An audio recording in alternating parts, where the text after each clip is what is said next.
Nix, tu fais exprès de venir quand je commence à tourner, c'est ça? Vas-y, je t'en prie, installe-toi. Bonjour. J'ai plein de notes parce que aujourd'hui je vais faire une...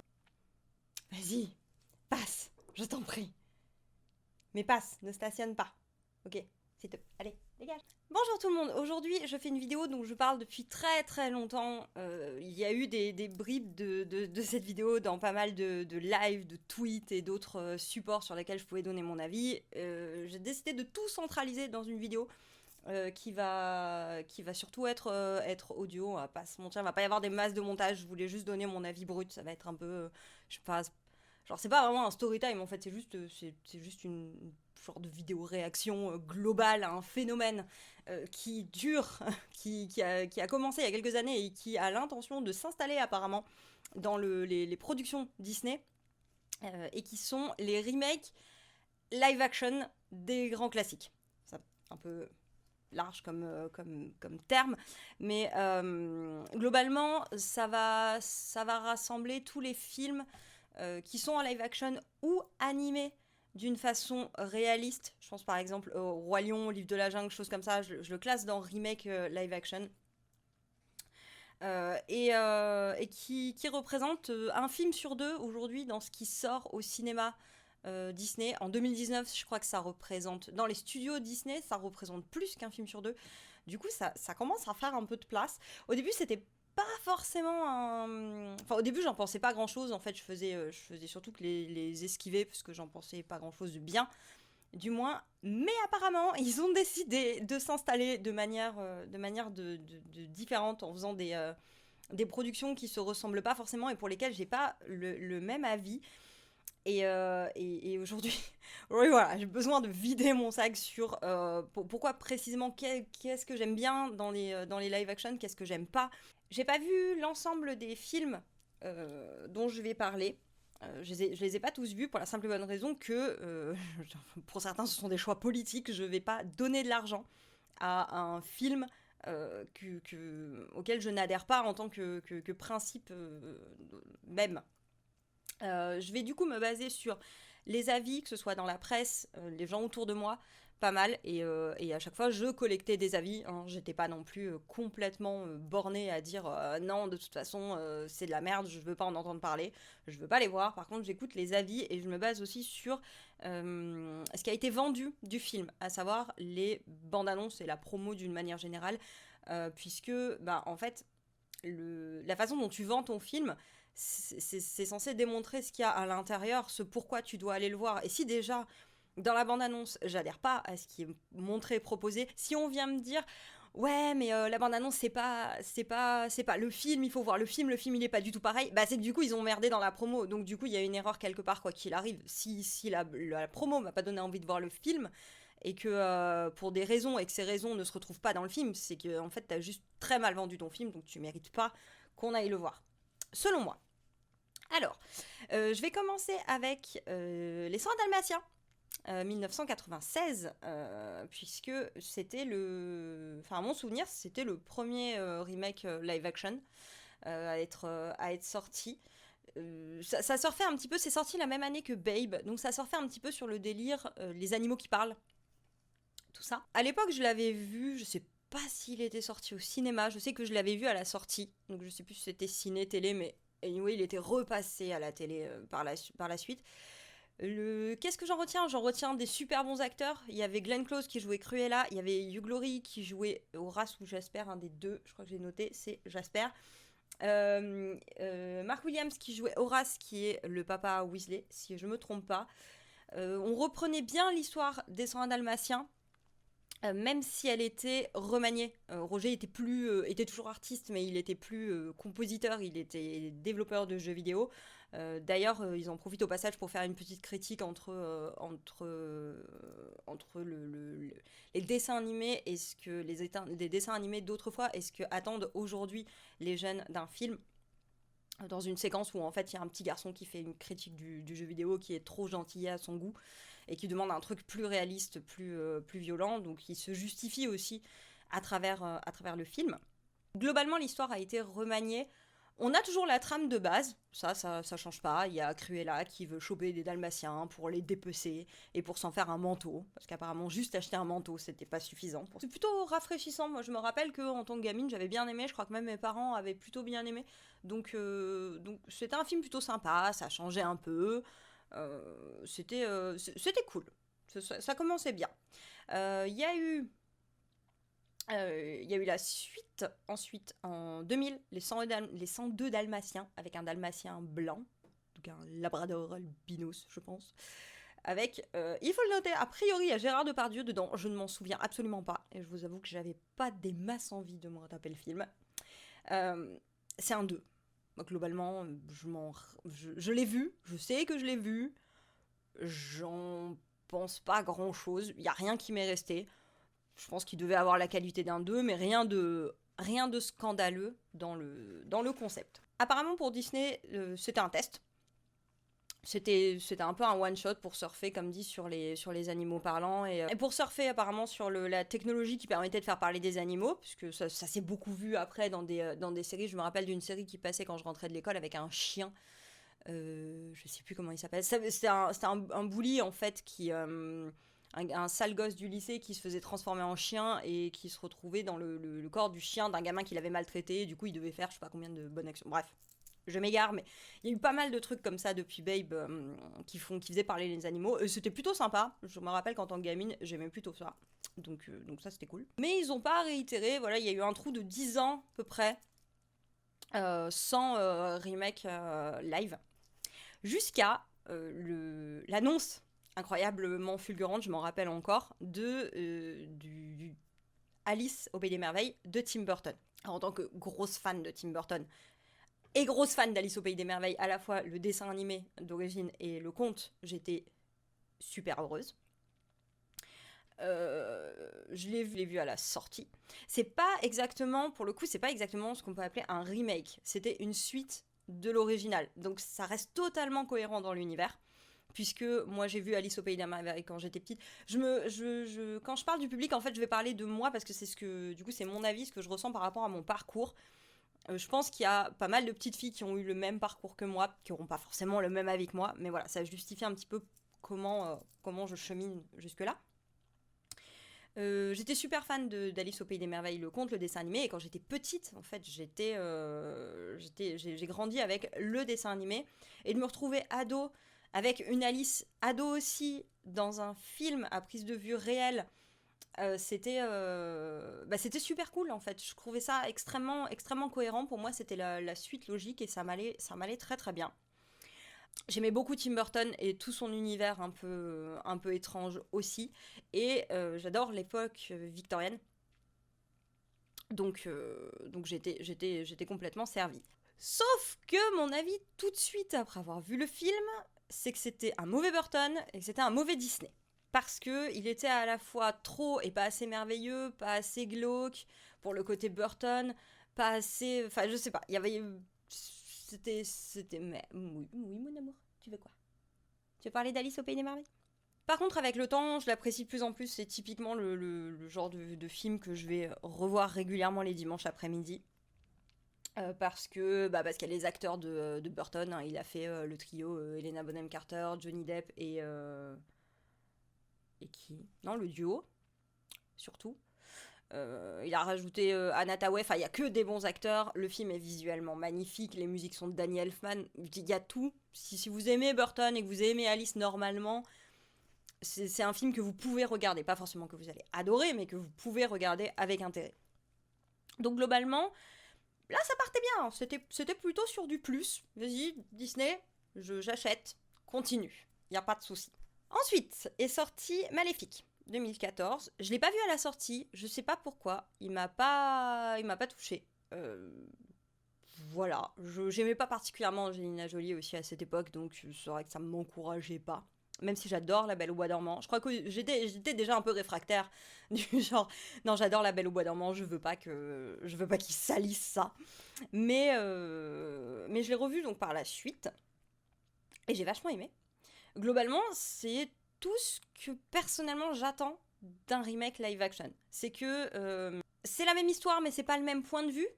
Donc du coup, un peu comme le Roi Lion 3, sauf que le Roi Lion 3, c'était surtout enfin, petit truc comme ça pour se marrer. C'est pas non plus, il n'y a pas des enjeux de fou. Euh, c'est plus ou moins la même histoire qui est un petit peu remaniée, mais c'est pareil, ça. Déjà, Maléfique, c'est un personnage qui a été créé par Disney. Je crois que dans le conte original, c'est genre, ça doit être la fée Carabosse qui est. De toute façon, je crois que c'était la fée Carabosse, la fée Dragée et la fée Lila, les trois grandes entités des contes de l'époque. Peut-être que je dis des conneries, hein, c'est tout à fait possible ça aussi. Mais normalement, Maléfique n'existe pas en tant que tel et a été créé par Disney. Ils avaient la liberté de pouvoir changer l'histoire un petit peu, le côté, voilà, le conte original va vous raconter ça. Et encore, je pense que le ballet de Tchaïkovski a dû se dissocier peut-être un petit peu de l'histoire, c'est possible aussi. Je sais que toutes les musiques viennent du ballet dans le dessin animé d'origine, donc peut-être qu'ils ont voulu coller à cette version-là, je ne sais pas. En tout cas, l'histoire que je connais le mieux de La Belle au Bois dormant, c'est vraiment la version de Disney. Et je suppose que la version du conte original, comme à peu près toutes les versions de conte original, est beaucoup plus trash et il doit se passer des trucs atroces. Je veux même pas savoir, c'est terrible. Et qu'est-ce qu'il y a dans ce film qui est génial? Le casting est parfait. En fait, Angelina Jolie, elle joue ultra bien Maléfique. Elle joue super bien la nana comme ça, méchante, mais qui a des raisons quelque part, parce que c'est un petit peu le côté, le côté les méchants sont pas méchants par hasard en soi. J'ai tendance à dire que ok, mais elle s'appelle, quand on me dit ok, mais elle s'appelle Maléfique, donc elle pouvait pas être gentille. Dans ma tête, il y a une espèce de justification de l'or qui se met en place, du genre ouais, mais dans cet univers-là, en fait, c'est Maléfique qui a donné le nom, enfin le mot Maléfique. Est-ce que je veux dire un petit peu, je sais plus comment on appelle ça, les spécificités des gens qui font que ça en fait des noms communs. Mais voilà. Visuellement, il est magnifique. Genre, il est vraiment, il représente le merveilleux. Un petit peu ce que faisait Burton, dans un côté un peu plus noir, un peu plus crasseux, mais on a ce côté merveilleux. Alors là, par contre, les fleurs sont bleues et les oiseaux chantent, quoi. C'est vraiment du pipou de bout en bout. Je demande pas grand-chose de plus à un live action que d'être créatif, beau, de reprendre l'histoire, mais de pas faire du plan par plan, ce qui n'est pas, enfin, personnellement, que je ne trouve absolument pas intéressant, quoi. Je, si je veux voir le film original, je vois le film original. Par exemple, à un moment, ça a commencé à ressortir les DVD avec des versions remasterisées des voix. Parfois, c'était les mêmes acteurs qui refaisaient les mêmes voix, mais ils n'avaient pas la même intonation sur les trucs, et juste cette petite différence-là me faisait péter des câbles. Donc, parce qu'on s'attache aux voix, on s'attache aux plans quand on est gamin. Nous, on a grandi avec des cassettes on se regardait vraiment à la suite, parce que déjà, on n'avait pas des bibliothèques immenses, enfin des vidéothèques immenses, et qu'il y avait un Disney qui sortait par an, on le regardait en boucle et on le connaissait en boucle. Donc, du coup, si déjà, d'une version normale en termes de son à une version remasterisée en termes de son, ça nous perturbe, de passer d'un dessin animé à un live action, mais en reprenant les mêmes scènes, c'est ultra perturbant. À part se dire, ah ouais, c'est sympa, ils ont refait les mêmes scènes, c'est genre... On s'en fout. Pourquoi il faudrait que ça ressemble, en fait? Absolument. Pourquoi on pourrait pas trouver une autre manière de raconter l'histoire? Puisque de toute façon, on la raconte différemment, quoi qu'il arrive. Sauf que là, déjà, ça... Mais dans Maléfique, on n'a pas du tout ça. Et c'est ça que j'adore. Mais on va y arriver. Par exemple, Cendrillon, qui est sorti l'année suivante, je ne sais pas pourquoi. De mon côté, il est sorti dans l'indifférence la plus totale. Je n'ai pas du tout entendu parler de ce film. Pourtant, l'actrice, je trouve, est assez convaincante en Cendrillon. Pour être honnête, j'ai vu qu'un extrait de ce film, et c'est l'extrait où elle se transforme, en fait, où Marraine la Bonne Fée la transforme. Je sais pas ce qui se passe. Est-ce qu'ils essayent de lui donner un côté cruche à mort? Parce que sincèrement, la transformation dans Cendrillon, de dessin animé, elle est parfaite. Elle fait genre ah, et là elle change. Là elle tourne sur elle-même pendant 1000 ans en se regardant comme une espèce de greluche de mauvais balai. Enfin, Du coup, j'ai vu ça. Non, je vais pas le regarder. Ça me donne pas du tout envie. Il y a quasiment pas eu de promo, je crois, dessus. Est-ce que ça a été le début on refait les films au plan par plan, en prenant des actrices qui ressemblent un peu, en faisant les mêmes robes, les machins? Je crois. Par contre, si vous voulez voir un autre film, alors pour le coup, c'est pas un film Disney, mais si vous voulez voir un autre film qui parle de Cendrillon, et je crois que c'est parce que j'avais ce film en tête que j'ai pas voulu voir le nouveau aussi, c'est À tout jamais. C'est pas du tout produit par Disney. Je crois pas. C'est avec Drew Barrymore. Et c'est un film qui revisite l'histoire de Cendrillon. Mais pour le coup, d'une excellente manière. Vraiment, d'une excellente manière. Donc, n'hésitez pas à voir ce film. On va arriver au sujet le plus sensible pour moi. Et à ce qui est le plus symptomatique du problème des nouveaux films live Disney. C'est Le Livre de la Jungle qui est sorti en 2016, que je n'ai pas vu. Pourquoi? Parce que j'ai vu la bande-annonce, j'ai fait « Ah, c'est moche !» Véritablement, premier truc qui m'a sauté aux yeux. C'est moche, il n'y a pas de couleur, ça n'a pas d'âme. Et ça a l'air d'être le même film que Le Livre de la Jungle, qui est un film génial, réellement. Et là, vraiment, on a commencé à rentrer dans... on fait des animaux qui parlent, mais autant dans les 100 dalmatiens, il y avait un côté cartoonesque un peu dans les animaux. Bon, oui, c'était des animaux réalistes, mais déjà, je crois que le délire, c'était de filmer des vrais animaux et de juste faire bouger leurs lèvres, en fait, à l'époque. Là, c'est complètement différent. J'ai l'impression qu'ils recréent complètement les animaux en animation, mais un petit peu plus... complètement réaliste. C'est moche. Alors oui, ok, techniquement, c'est magnifique, le film fait appel à des technologies encore jamais mises au point, c'est extraordinaire qu'on arrive à créer des animaux poil par poil comme ça, mais c'est moche. C'est moche, ça n'a pas d'âme. C'est pas beau. Faites de l'animation, vraiment. Quand de l'animation est trop réaliste, pour moi, c'est pas beau. Par exemple, il y avait... j'avais entendu ça sur le making-of de Nemo, je crois, où ils avaient les gens qui avaient travaillé sur l'eau dans Nemo. L'eau quand on la voit à l'extérieur, pas quand on est dedans, parce qu'on la voit quasiment pas quand on est dedans en fait. Quand on voit un petit peu le monde réaliste et la surface de l'eau, ils avaient réussi avec une technologie fantastique à créer de l'eau tellement réelle que ça a perturbé tout le monde et qu'ils ont dit ça va sortir les gamins du film. Alors oui, c'est un contexte différent parce que là c'est un vrai film animé qui ressemble à des dessins. Mais ils ont pris du coup ça et ils ont rajouté de la 2D dans l'eau pour que ça passe beaucoup mieux. Mais faites ça en fait avec les animaux de ce style-là. J'ai vu un gars qui a réussi à faire je sais plus où, sur YouTube, je crois. Un gars qui avait refait les animaux, je crois que c'était du Roi Lion, en leur ajoutant juste des yeux animés ou des trucs comme ça, enfin dessinés. Et ça collait, ça marchait, c'était beau. Alors que le Roi Lion, on va y revenir, mais c'est le même délire que le livre de la jungle. Alors ça a l'air, le livre de la jungle, il a l'air de suivre l'histoire. Selon la bande-annonce, c'est quasiment du plan par plan, je pense. Le problème, ouais, comme dit, c'est le réalisme en fait. Les animaux sont fades, on perd complètement leur personnalité. Par exemple, si vous preniez 2 ours dans les versions dessins animés, preniez Balou et vous preniez Petit Jean. Les deux sont certainement animés par les mêmes équipes parce qu'ils se ressemblent beaucoup. Ce sont 2 ours faits sur le même modèle. Des fois, il y a même quand ils dansent, je crois, il y a des plans qui ont été repris complètement. Mais vous les mettez à côté, ils ont tous les deux une personnalité différente et on les reconnaît énormément. Je pense que vous mettez 2 ours du livre de la jungle, même si a priori il y en a pas 2 dans l'histoire. Vous pouvez pas les reconnaître particulièrement, quoi. Puis il y a un délire où j'ai l'impression qu'on ne peut... Enfin, c'est des ours, j'ai noté, ours National Geographic en fait. On peut pas les reconnaître. On peut pas...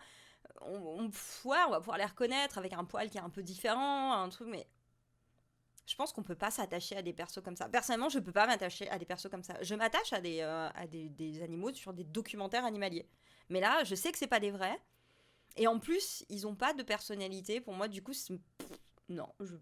Voilà. Là, j'ai commencé à dire « Ah, Disney, je t'aime, mais tu fais... Non. non, j'aime pas. Pour la suite, on a... c'est vraiment l'âge maudit pour moi de Disney, cette partie.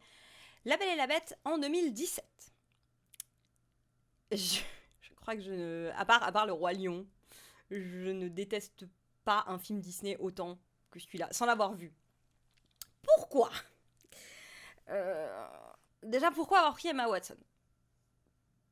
C'est pas une actrice que j'apprécie particulièrement, parce que je trouve qu'elle joue pas extraordinairement bien.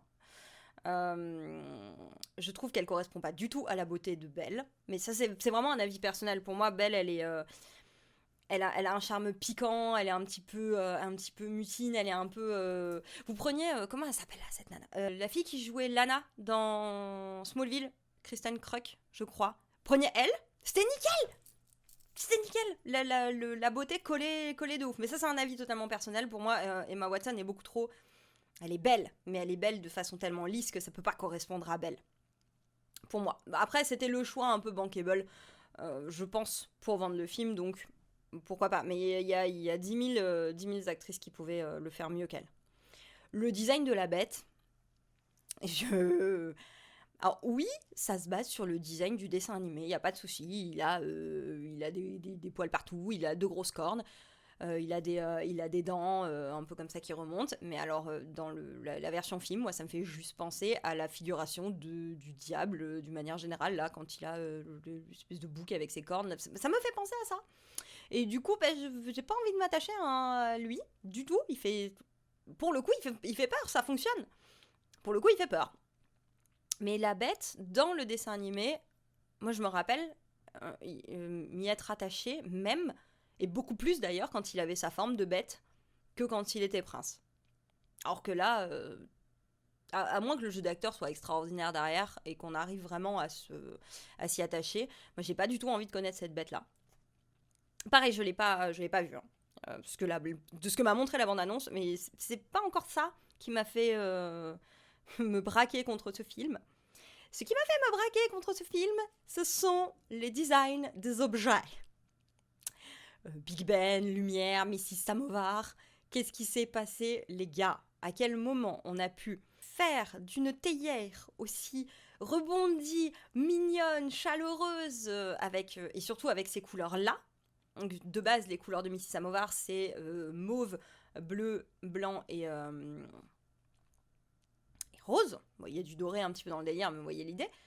À une espèce de théière bégeâtre, dorée, qui, au lieu d'avoir ce côté très marrant qu'avait Mrs. Samovar avec les 2 yeux ici et puis son nez, c'était la verseuse, là, on va juste lui coller un visage étrange, en plus. J'allais dire un visage humain, mais pas du tout, c'est juste un visage... En fait, ils ont essayé de faire coïncider les motifs un peu baroques d'une théière dans le genre qu'ils ont voulu donner, là. Ils ont voulu y insérer des traits humains. Mais c'est super moche. C'est super moche et ça fait super peur. C'est un petit peu comme quand vous êtes dans une vieille maison avec des motifs de tapisserie un peu chelous et vous avez l'impression de voir des visages partout. Et bah super, vous avez réussi à faire ça. C'est flippant en fait. C'est pas du tout agréable de regarder ça. Moi, ça me fait très très très peur. Je crois qu'en plus, il y a même pas les chansons. Je suis pas sûre de ça. Mais je crois qu'ils ont remplacé ça par une espèce de chanson de Céline Dion qui n'a aucune âme.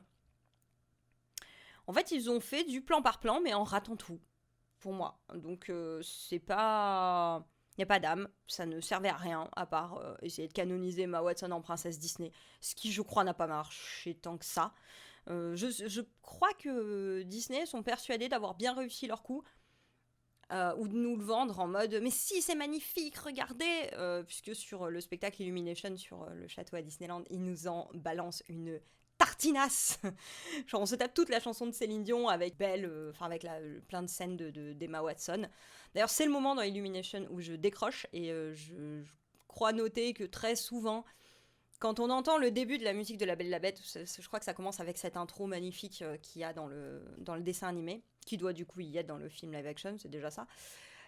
Les gens sont contents parce qu'ils disent « Waouh, ça va être le tour de La Belle et la Bête dans le spectacle !» Et là, tu vois Emma Watson, et il y a beaucoup de gens qui font « Oh, Dommage, quoi. On fasse des remakes, en fait, pas par manque d'inspiration, mais avec des bonnes intentions pour, d'une part, montrer enfin, donner, en fait, du fanservice aux gens, donc jouer sur la nostalgie donc des parents, et faire découvrir les classiques aux nouvelles générations.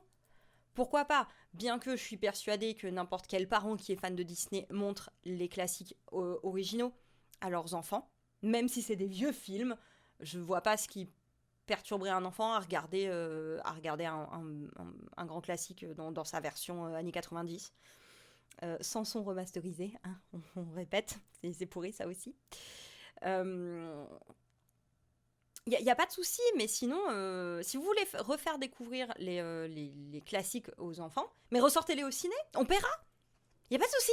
Pour aller revoir La Petite Sirène, pour aller revoir Aladdin, pas Rox et Rookie, parce que ce serait clairement du masochisme, mais ressortez-les, vraiment, on ira les voir, on emmènera nos enfants, on sera contents, beaucoup plus que pour aller voir une belle Emma Watson dans un château tout moche. Moi, j'ai pas envie de faire découvrir ça à des enfants, je suis désolée. Arrive en 2019 le Dumbo de Tim Burton. J'allais dire le Burton de Tim Dumbo. Bien, plutôt bien. Je l'ai pas vu à sa sortie. Je l'ai vu par la suite dans un avion, je crois. Plutôt bien. Encore une fois, je suis fan de Burton. Il y a quelques animaux animés en mode réaliste, mais ils parlent pas déjà.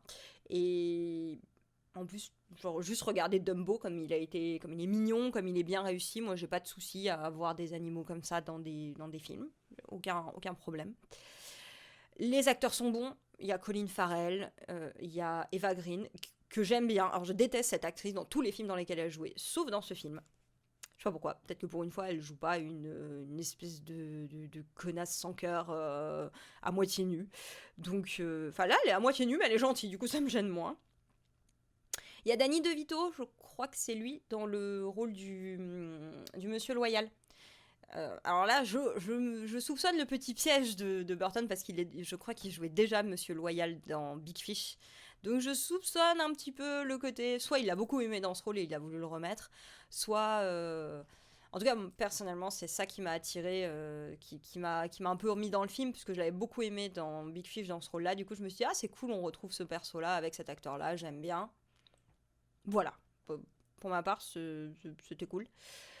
L'univers, c'est l'univers du cirque, qui est un univers qui me fait peur de base. Mais là, comme c'est du Burton, en fait, c'est censé être un peu malaisant, mais en même temps, il y a plein de couleurs, il y a plein de trucs. Je trouve ça vachement bien. Il y a Michael Keaton, je crois, aussi. Je dis toujours je crois parce que j'ai tendance à confondre un peu les noms des acteurs en général. Donc si je dis une grosse connerie, au moins je me couvre. Ça passe. Ça passe. C'est un film qu'on peut regarder. Je trouve que c'est plutôt un bon remake. D'autant que Dumbo, c'est pas forcément le dessin animé que j'ai le plus vu. Parce que je le trouve un peu malaisant et super triste. Donc pas ma passion. Aladdin de Guy Ritchie. Je ne l'ai pas vu. Parce que j'étais encore dans ce petit côté réfractaire au live action. Plan par plan, tout ça. Là.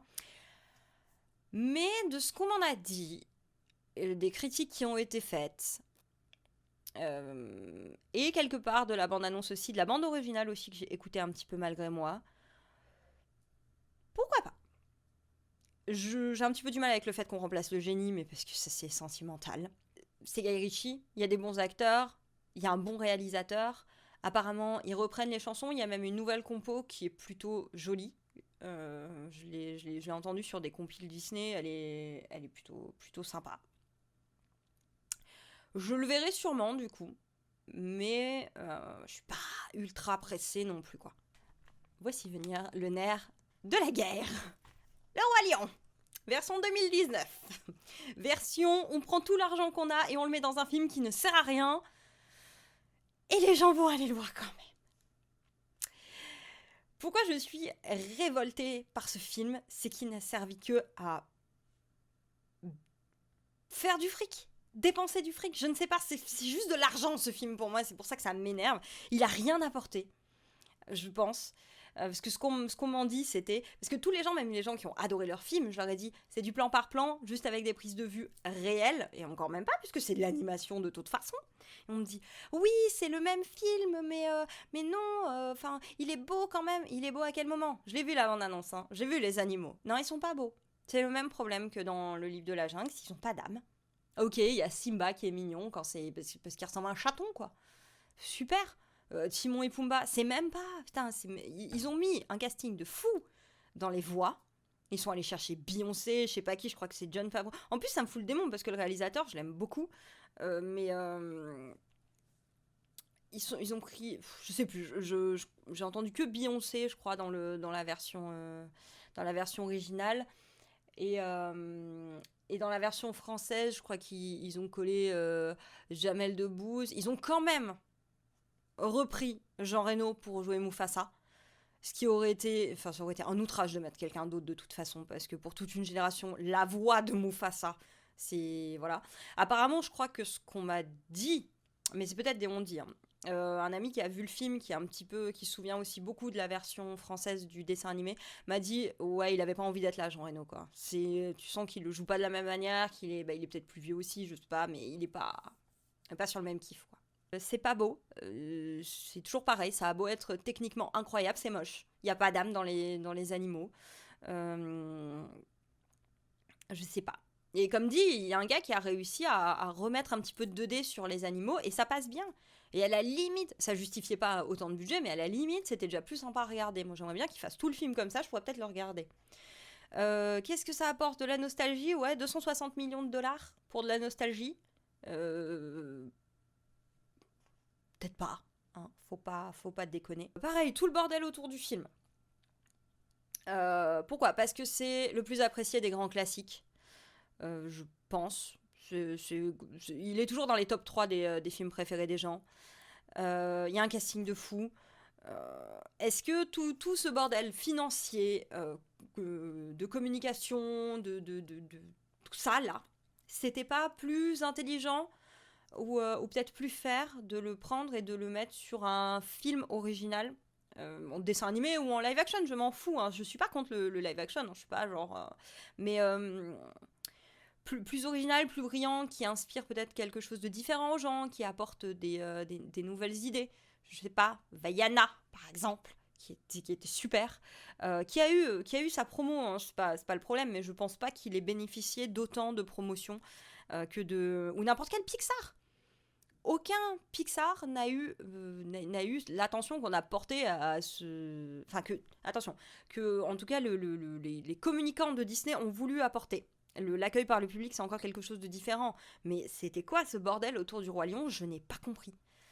Je pense que Elton John, il a juste dû re-signer pour dire ouais, tant qu'à faire, j'ai composé, donnez-moi mon argent. Mais je suis pas sûre que les gens qui ont travaillé sur le premier Roi Lion étaient hyper satisfaits de savoir qu'il allait être refait et étaient hyper satisfaits du résultat que ça a donné. Je comprends pas du tout l'intérêt. Et du coup, je comprends pas du tout l'engouement des gens qui y sont allés et qui étaient ultra fans de ce film. Je sais pas. À part les ultra fans de Beyoncé qui voulaient entendre Beyoncé, je crois qu'elle doit jouer Nala, je vois pas qui elle peut jouer d'autres. À part une forme de fanatisme envers des acteurs ou... Peut-être qu'il y a des super grands fans du Roi Lion qui sont allés voir le Roi Lion, qui l'ont adoré, qui l'ont trouvé génial, et peut-être, mais du coup je comprends pas pourquoi. Voilà. Pour moi, ça a été le plus grand gâchis de moyens, de temps, et qui est symptomatique de ce qu'aujourd'hui Disney est en train de faire. Plutôt que d'investir dans des nouveaux projets qui peuvent être prometteurs, qui peuvent uniques, qui peuvent apporter quelque chose, et ça a marché. Ouais, bon, on va leur resservir le même truc, on va leur ajouter une nouvelle technologie pour dire c'est cool, et puis ils iront le voir, hein, et puis ils vont payer.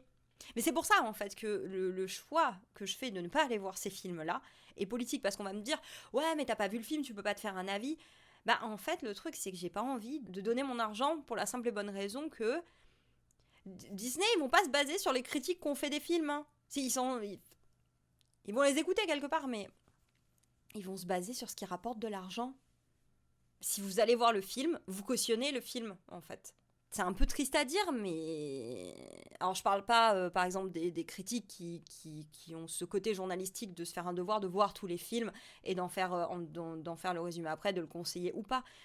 Mais pour moi, en tant qu'utilisateur, fan de Disney, client, ben ouais, à partir du moment où tu prends un billet pour le Roi Lion, c'est que tu dis, ouais, genre j'ai envie de le voir, il va être bien, et il y a que...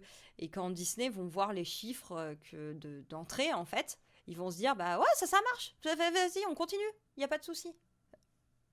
Dommage. La suite, Maléfique 2, sortie cette année, que je suis allée voir au cinéma, parce que j'avais adoré le premier. J'ai bien aimé, mais parce que c'est du pipou déversé sur mon être. J'ai bien aimé malgré les incohérences, on va dire c'est un 2. Il reprend les bons côtés du premier, le scénario est pas incroyable, il y a des grosses faiblesses qui sont pas logiques, qui ne m'ont pas dérangé tant que ça quand j'ai vu le film. Mais parce que moi vous mettez des petites fleurs qui font je suis contente. Voilà, je l'avoue. Voilà, sympa. Je préfère en fait mettre mon argent dans Maléfique 2 que dans le Roi Lion. Parce qu'au moins, il y a un effort créatif qui est fait, quelque part. Donc j'étais partie pour, jusque-là, haïr la plupart des remakes live qui se veulent faire du plan par plan. Jusqu'à ce que... Mulan. Alors, c'est un cas un peu particulier, Mulan, parce que c'est une de mes princesses favorites. Déjà, c'est une des premières à casser les codes des princesses de contes habituelles qu'on a eues, nous, en Europe. Après Pocahontas, en plus, je pense que c'est une des premières qui n'est pas caucasienne, qui n'est pas blanche européenne. Ouais, ça, parce qu'avant, les princesses étaient essentiellement françaises, anglaises ou allemandes, mais c'était rarement autre chose, quoi. Il y a eu Esmeralda, mais bon, c'est pas trop une princesse, et encore que... Est-ce qu'elle est pas arrivée après Esmeralda? Je sais plus. Je crois que si. Parce que j'étais une petite fille asiatique, de moitié asiatique, et du coup, quand on est petite fille, on recherche on recherche des héroïnes en fait qui nous ressemblent. J'étais petite, je vais à Grenoble, j'ai grandi à Grenoble. Je vous assure que dans la salle du pâté à Grenoble, à l'avant-première de Mulan, il y avait toute la communauté asiatique de la ville. Et il y en a des asiatiques à Grenoble. Il y avait vraiment... Tout le monde avait même des petites filles cosplayées, alors que le film n'était pas sorti, elles avaient déjà la robe de la princesse et tout. C'était devenu l'emblème de la communauté asiatique. Les chansons sont incroyables dans ce film. Les sidekicks sont parfaits. Mouchou, Kriki et Kali la vache sont incroyables. Puis après, voilà, c'est un modèle de courage, d'abnégation, de révolte, de remise en question de ce que doit être une femme, surtout dans la culture asiatique, qui est encore différent de la culture occidentale. Wesh, Mulan, elle est parfaite. Faites attention à ce que vous allez faire. Quand j'ai entendu dire qu'ils allaient faire un remake de Mulan, je dis ouf, faites gaffe, s'il vous plaît. Et sorti la bande-annonce. J'étais hyper désarçonnée et j'étais hyper contente, en fait, parce que ça ressemble pas forcément au film de base. Les costumes sont pas les mêmes. Y a pas l'air d'avoir Mouchou, ni le criquet, ni un côté comme ça très porté sur les animaux. Y a pas trop l'air d'avoir la même bande-son. Je sais pas si ça va être du plan par plan, peut-être. Mais ça a l'air d'être vachement centré sur... Ils ont centré la bande-annonce, en tout cas, sur vraiment le côté guerre et le côté combat. Il y a des petits mouvements qui font penser au film un petit peu type Tigre et Dragon ou Le Secret des Poignards Volants. Vous voyez, ce genre de film sino-américano, hongkongais et autres. On a l'impression qu'ils ont cherché à faire plus de l'hommage à ces films-là que de faire un remake bâclé en live action. Et du coup, il y a une recherche créative, il y a quelque chose qui va être apporté. J'ai l'impression, en tout cas, qu'il va y avoir ça. Alors, c'est peut-être aussi une volonté de plaire au marché chinois. Mais ça a l'air bien. En fait, ça a l'air bien. Il n'y a pas les chansons. Alors, à ce qu'on m'a dit, il n'y a pas les chansons, il n'y a pas Mouchou. Il va y avoir Mouchou, mais peut-être d'une façon un peu... pas sous le même animal, apparemment. Donc, ok, je signe. Personnellement, je vais aller voir ce film parce que j'ai l'impression qu'il va apporter quelque chose de nouveau, que ouais, ça va être la même histoire, mais en même temps, c'est arrivé de faire 2 films différents sur le même conte, clairement, même 3, 4, 10, Et il arrive que les différents films apportent chacun quelque chose de différent à l'histoire. Après, ça fait appel à un cinéma que j'aime particulièrement. Peut-être pour ça que ça me parle un peu plus, mais j'ai l'impression qu'il y a vraiment quelque chose de nouveau qui va être apporté sur celui-là. Du coup, je suis impatiente de voir ça. Pour la suite, qu'est-ce qui va sortir? La Belle et le Clochard. Même combat, Roi Lion. Je sais même pas s'ils ont l'intention de le sortir au cinéma ou directement sur Disney+. Je crois qu'ils vont... Après qu'ils refassent ces films-là, qu'ils les sortent sur Disney+, bah à la limite, si tu veux. Hein. Ça me pose moins de soucis. Parce que y a moins de budget, parce qu'on va pas payer 12 balles pour aller le voir. Pourquoi pas. Et alors, je vais conclure avec La Petite Sirène. Qui est mon film préféré. C'est clairement mon grand classique préféré. Je trouve que tout est parfait dans ce film. Les personnages, les chansons, l'histoire, la façon dont ils ont remanié l'histoire aussi pour qu'elle soit un peu plus joyeuse que le conte de base. Tout dans ce dessin animé est génial. Donc c'est un peu un gros meh sur celui-là. Je crois qu'il n'y a pas de bande-annonce, il n'y a rien qui a été tourné encore, on n'a rien vu, donc je peux pas parler avec ce qu'on aurait pu voir du truc. De ce que je sais du film, j'ai l'impression que ça va partir sur du plan par plan.